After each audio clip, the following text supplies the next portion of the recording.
T20 world cup సాధించిన తర్వాత team India జట్టు గురువారం సొంత గడ్డపై అడుగుపెట్టింది. వీరికి ముంబై వాసులు ఘనంగా స్వాగతం పలికారు. ఆ తర్వాత ప్రధాని నరేంద్ర మోడీతో భేటీ అయ్యారు. తర్వాత ఎవరి ఇళ్లకు వారు వెళ్లి కుటుంబంతో సంబరాలు చేసుకున్నారు. దీనికి సంబంధించిన ఫోటోలు నెట్టింట షేర్ చేస్తూ ఉన్నారు. అయితే వీరిలో హార్దిక్ పాండ్యా గురించి ఆసక్తికర చర్చ సాగుతోంది. ఆల్రౌండర్ ఆటగాడైన హార్దిక్ పాండ్యా తన కుమారుడితో సెలబ్రేట్ చేసుకున్న పిక్స్ వీడియోను సోషల్ మీడియాలో ఉంచారు. ఈ సందర్భంగా ఓ విషయంపై హాట్ టాపిక్గా చర్చ సాగుతోంది అందరి మధ్య. టీ20 వరల్డ్ కప్ గెలవడంతో హార్దిక్ పాండ్యా కీలక పాత్ర పోషించారనే చెప్పాలి. ముఖ్యంగా సౌత్ ఆఫ్రికాతో జరిగిన మ్యాచ్లో 3 ఓవర్లలో కేవలం 20 పరుగులిచ్చి ముఖ్యమైన వికెట్లు తీశాడు ఆయన.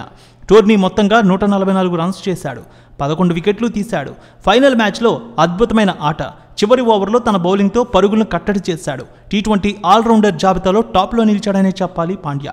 అయితే హార్దిక్ పాండ్యా తన కొడుకుతో అగస్త్యతో సెలబ్రేషన్ చేసుకున్న ఫోటోలను సోషల్ మీడియాలో షేర్ చేశారు. ఇప్పుడు ఈ సందర్భంగా ఆయన నేను నీ కోసం ఏదైనా చేస్తాను, నా నెంబర్ 1 నీవే అంటూ క్యాప్షన్ పెట్టారు.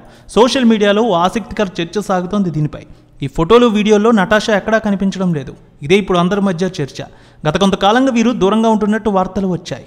ఇంతలా గొప్ప సెలబ్రేషన్స్ చేస్తూ దేశమంతా కీర్తిస్తున్న సమయంలో కూడా నటాషా హార్దిక్ పక్కన లేకపోవడం ఏమిటాను ఓ పెద్ద చర్చ అయితే సాగుతోంది అందరి మధ్య. దీనిపై సోషల్ మీడియాలో అభిమానులు కూడా చర్చించుకుంటూ ఉన్నారు. నటాషా ఇక్కడే ఉందా, ఫారెన్కి వెళ్ళిందా అనే విధంగా క్వశ్చన్స్ కూడా పెడుతూ ఉన్నారు. నటాషా తన సోషల్ మీడియాలో ఖాతాలో హార్దిక్ పాండ్యాకు సంబంధించిన ఫోటోలను తీసేసింది. దీంతో వీరు విడిపోతున్నారని చర్చ సాగింది కొంతకాలం క్రితం. కానీ ఈ వార్తలపై హార్దిక్ పాండ్యా స్పందించలేదు కూడా.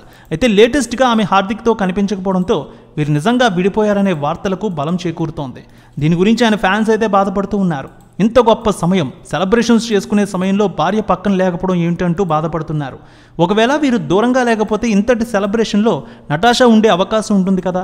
ఆమె లేకపోవడం వీరు నిజంగా దూరమైనట్టే అనే చర్చ సాగుతోంది. అందుకే కుమారుడితోనే సెలబ్రేషన్ చేసుకున్నారని అంటూ ఉన్నారు.